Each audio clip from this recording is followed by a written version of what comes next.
Are you a workaholic? Are you so obsessed with your business it's all you can think about? Are you consumed with money, money, money, money, money, money? Do you have a problem with workaholism? Well, maybe, maybe not.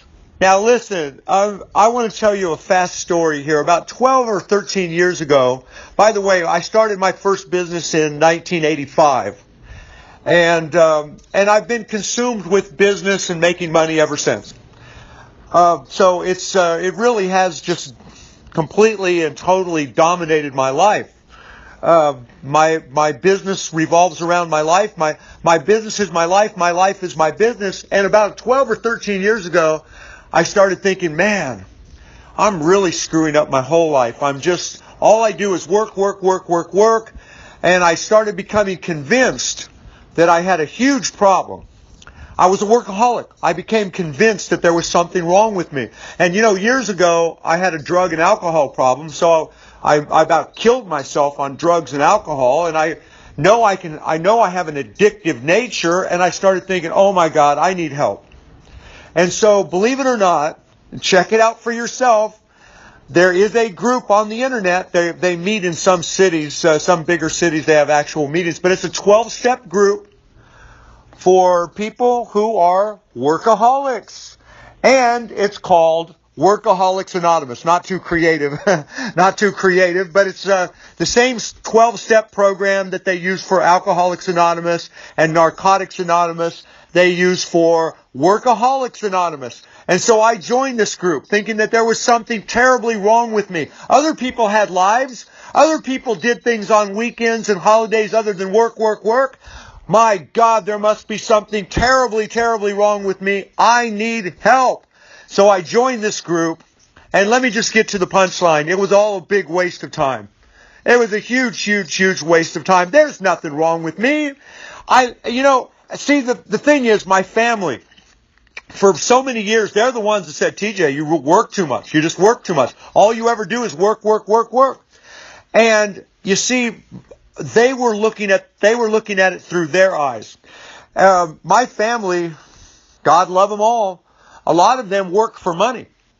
So work, money. And they just assumed that was the same thing for me, that I was just so obsessed with making money or so greedy or whatever. You know what? The money is a necessary part of it all. It's a way of keeping score, and definitely if you're trying to run a business of any size, you need positive cash flow, so it has to be the focus, okay? So the money is very, very, very, very important. And if the money's not very important, you're in trouble. If you're not constantly focused on how, what kind of sales volume you need and keeping your sales and profits high, then you're screwed. That's the only, positive cash flow is necessary. It's like the oil that runs the machine here. And try to run a machine without oil, and it'll freeze up and break down. So the bottom line is, my family, they just thought I was just some greedy son of a bitch, and all of my addictive nature that when I was young and I was I was abusing alcohol and drugs, and I needed help and all that. They really convinced me I was a workaholic. I needed help. I was ruining my life with work. Well, the truth is, that's not the way it is at all. And all of the entrepreneurs that I know that are very successful are just like me. Their work consumes them, but it's not something that's a negative thing at all. In fact, here is the closest analogy I can draw it to. It's like a hobby. People will spend hour after hour after hour. Their whole lives become focused on their hobby, so to say. My neighbor, a great man, retired, and he's got this beautiful boat.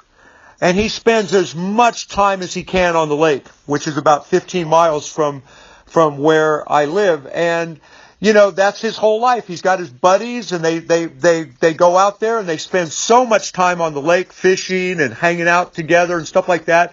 And it really does consume him. There's not much more to his life than, he lives a quiet life, and he spends a lot of time with his boat, fixing his boat up and out there with his boat. Everybody understands that.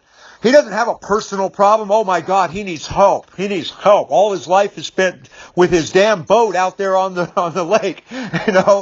People, look, everybody understands a hobby.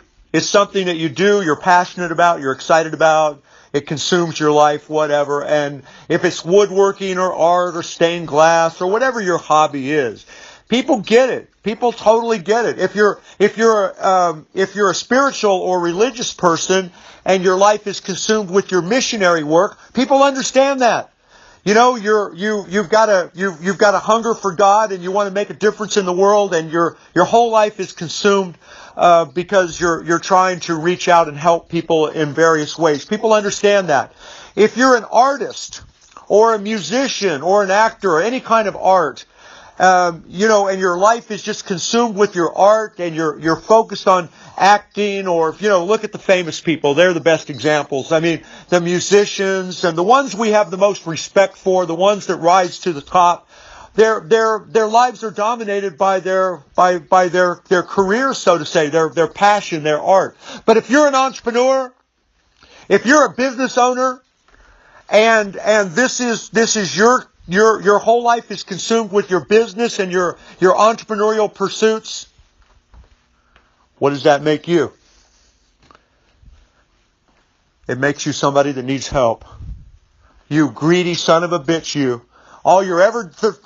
Money. When's money going to... I had one of my staff ask me that question one time in a meeting, and this is at a time when we were growing like crazy. And we just kept getting bigger and bigger and bigger. We were making more and more money. We had a great promotion going on. And he was so frustrated. This is my accountant, my bookkeeper guy. He got very frustrated. And he got up and said, "When is enough going to be enough for you?" Just like that. Said it just like that. If you're reading the transcripts, you can't see that I just yelled. And I thought, I've been thinking about that. It got my attention. He wasn't the kind of guy that did that. Was way out of character for him. But you see, I know this man, and his whole life is dominated by money. That's all he ever thinks about. Money.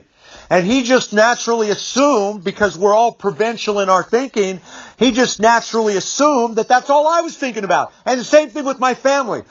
All work is to them is money. That's all it is to them. It's money.